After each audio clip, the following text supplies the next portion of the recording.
Welcome to the very first episode of the Rivercity Rundown. I'm your host, Jeremy, and man oh man, this has been a long time coming. This is the place where you'll get all things NFL, NBA, and fantasy football.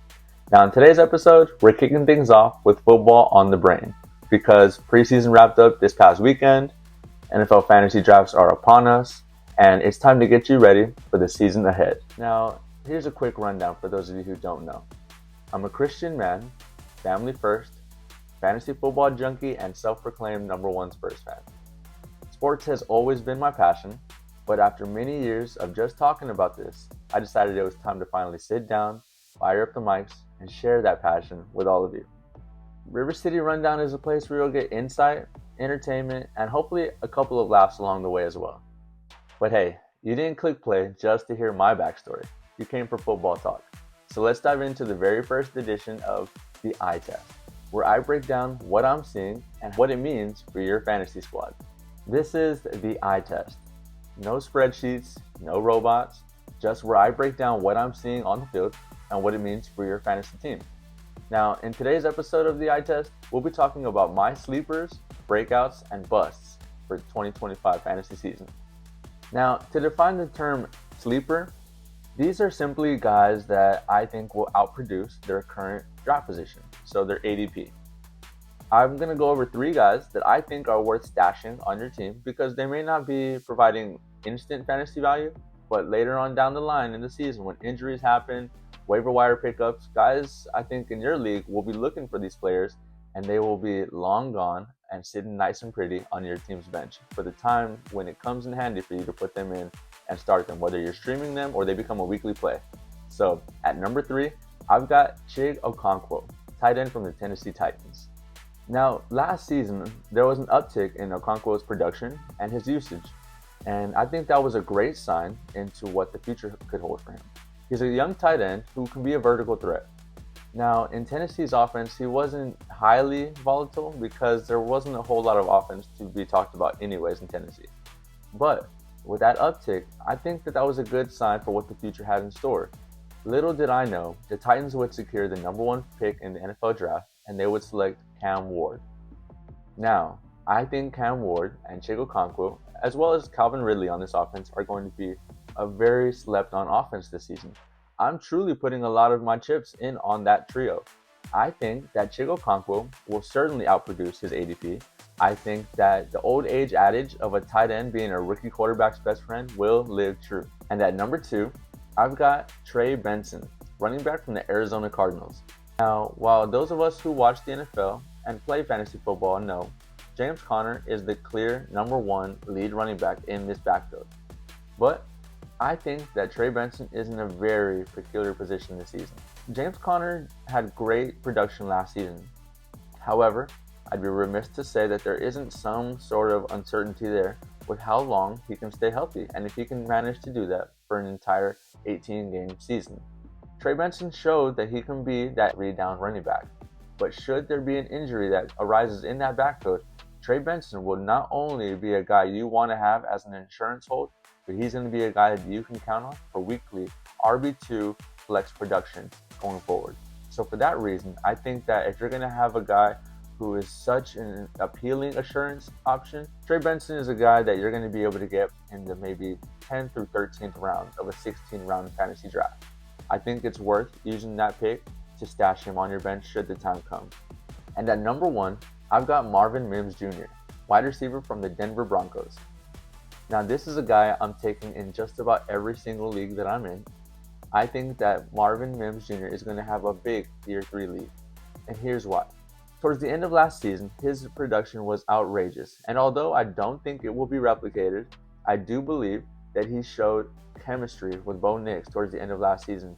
Now, the Year 2 quarterback has Courtland Sutton at his disposal as a #1 wide receiver target, but the addition of Evan Ingram, now a running back in RJ Harvey, and the signing of J.K. Dobbins, this offense is more fluid, and Marvin Mims Jr. is that field stretcher who I think can certainly do that, but will show that there's more to his game than just being a vertical threat.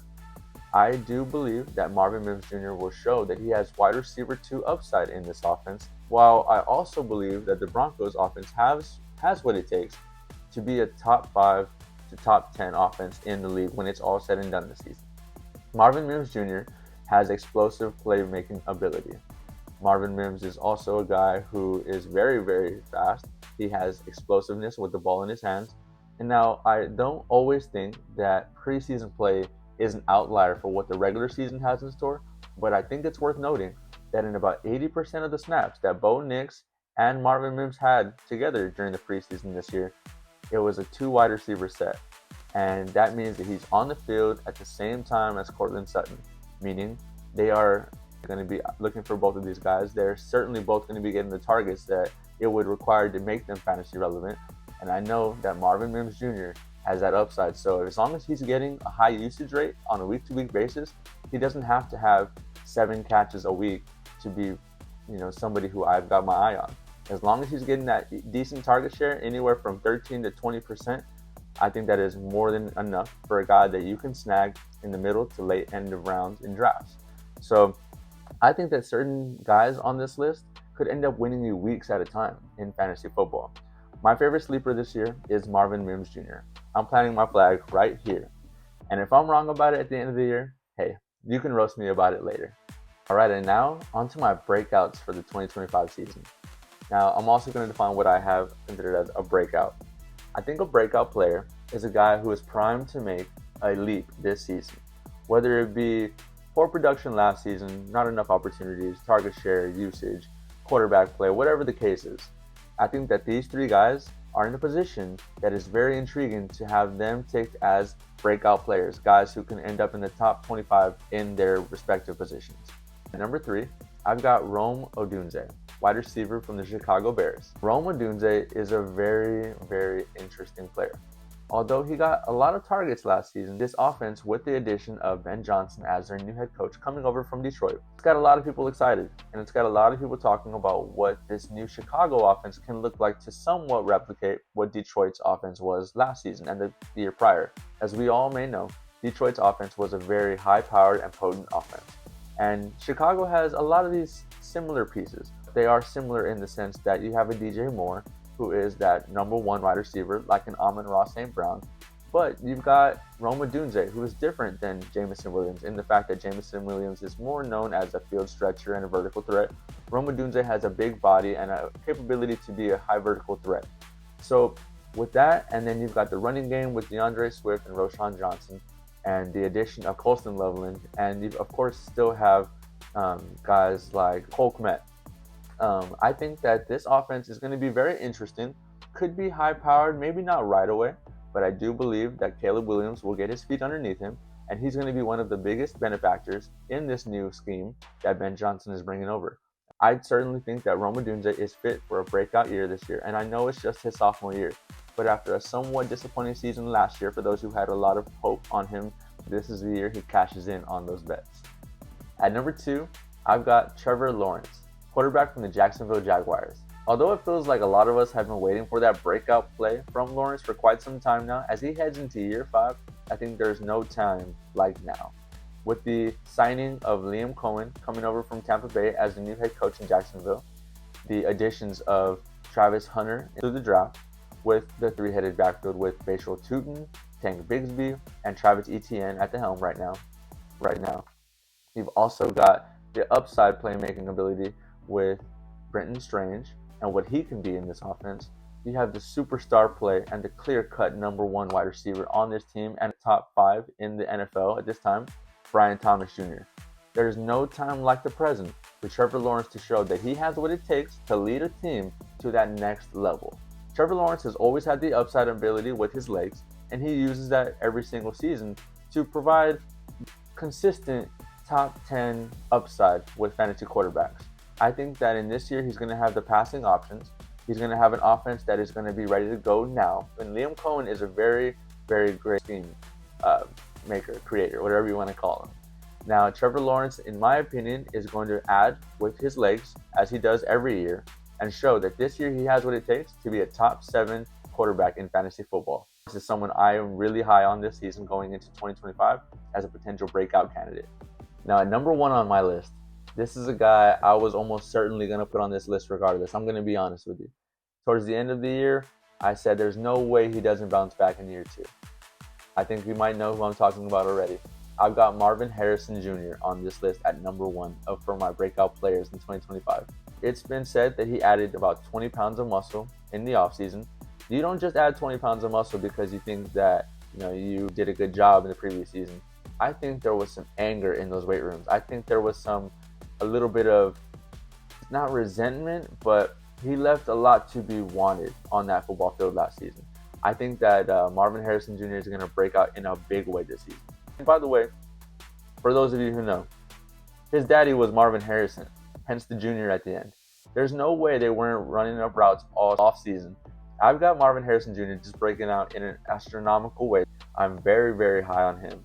And I just think that this is somebody who you're going to want on your team, because come week 6 or 7, when he's already getting that consistent 8 to 9 targets a game, you'll thank me later. So these are the guys that I think are ready to go from solid to, oh my goodness, this guy carried me this week.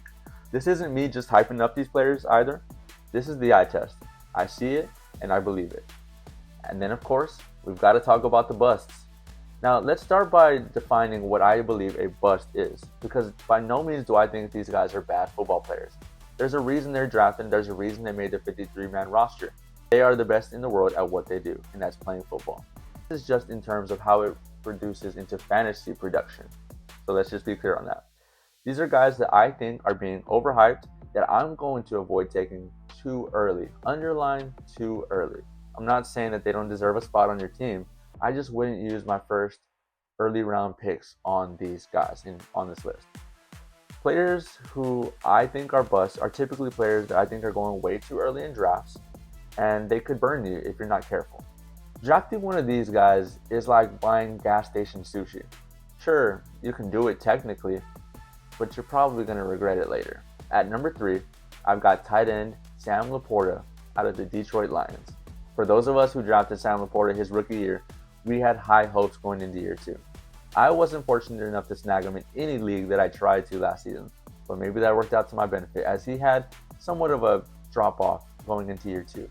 His uptick in production came back towards the end of the season, but it was not what we expected after what we saw in an incredible year 1.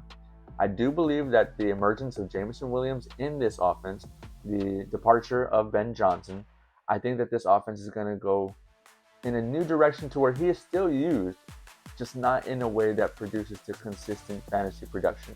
I think that Amon-Ra St. Brown will regain that number 1 status on the team as the number 1 option in every facet. Jahmyr Gibbs is only going to continue to get more usage and show that he is a top 5 running back in the league. David Montgomery, who will get those gold line options and looks, that takes away from Sam Laporta's possibility of production and what could be there. It leaves a lot left to be desired. And I believe that Jameson Williams is going to make an incredible year 3 leap that is just going to show he is a number 2 on this offense and a serious number 2 in the league. I think that Sam Laporta is going to be left as the odd man out. Although, like I mentioned, I believe he will be used. I'm not saying they're going to go ghost and not use the talent that is Sam Laporta, but I just wouldn't be as high on him when I think that he could go later in rounds. I'm going to put it like this. I believe there's more upside in a guy like David Njoku, who can get around rounds 8 through 11, depending on the size of your league, and that he's going to produce the same, if not better, fantasy numbers than Sam Laporta, who's going in about round 5. So with that being said, he's made it to number 3 on this list, as much as it hurts me. And at number 2, I've got Garrett Wilson, wide receiver from the New York Jets. It's nothing towards Garrett Wilson in particular. It's just the constant quarterback play around him that seems to be lackluster. Last season, we had a shell of Aaron Rodgers. It didn't feel like it was much use to have that version of Aaron Rodgers, and I know we didn't get him in 2023 after the whole Monday Night Football incident.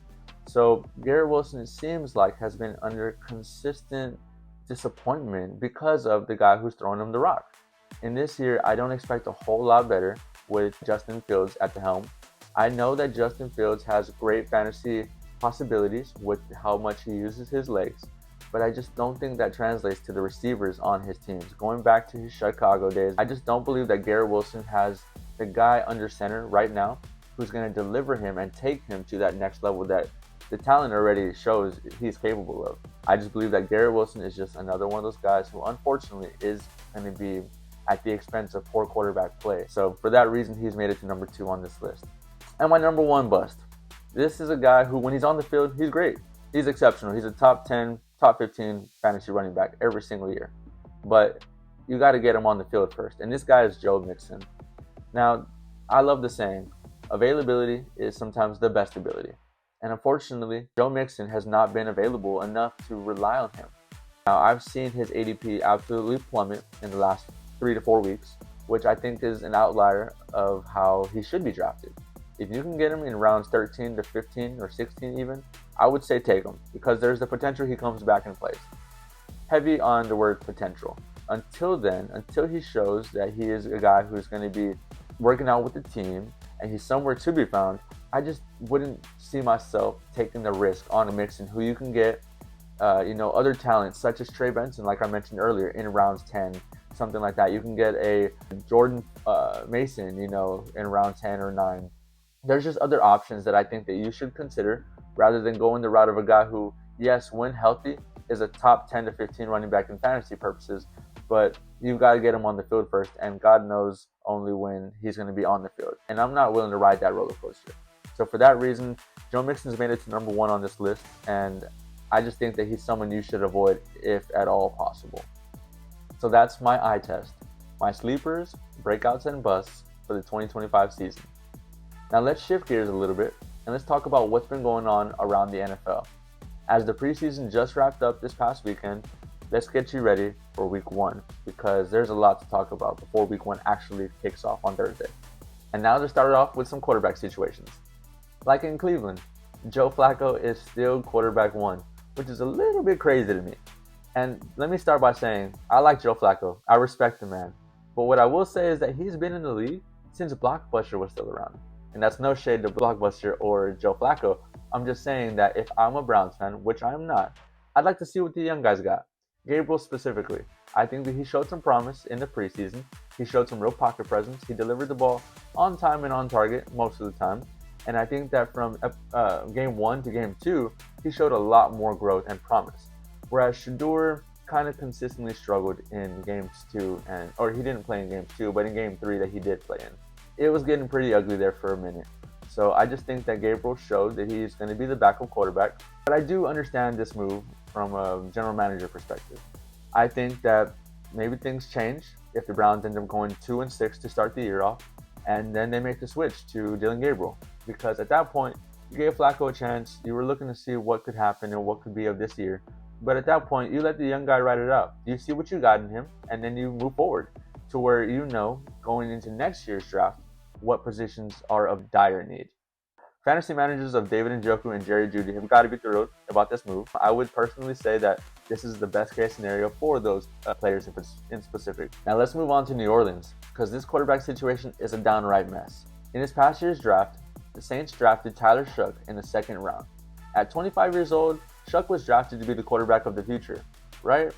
Well, that's already disappointed big time, as he's lost his starting quarterback job already to Spencer Rattler. If you lose the starting quarterback job to Spencer Rattler and you can't even beat him out for the position, that's a red flag already in my book.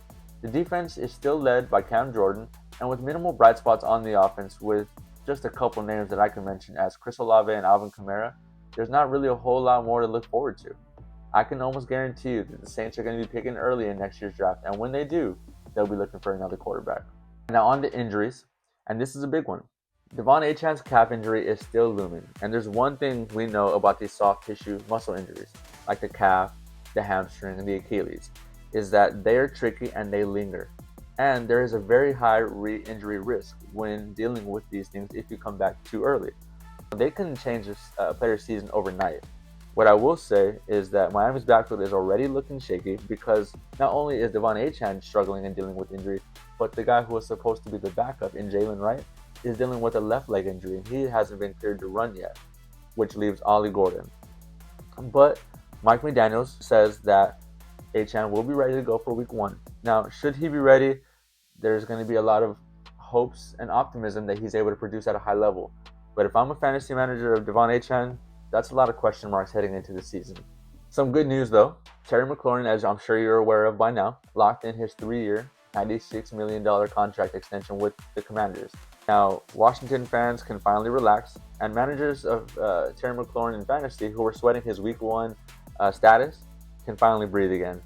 McLaurin has clearly been this team's best wide receiver for the last 3 to 4 years, and he's finally going to be paid as such, which I think is great for him and for the team. It's well deserved, as he was a big part of their success last season, and I think that the team wants to only continue to build off of that, so they do what is necessary. You extend your guys.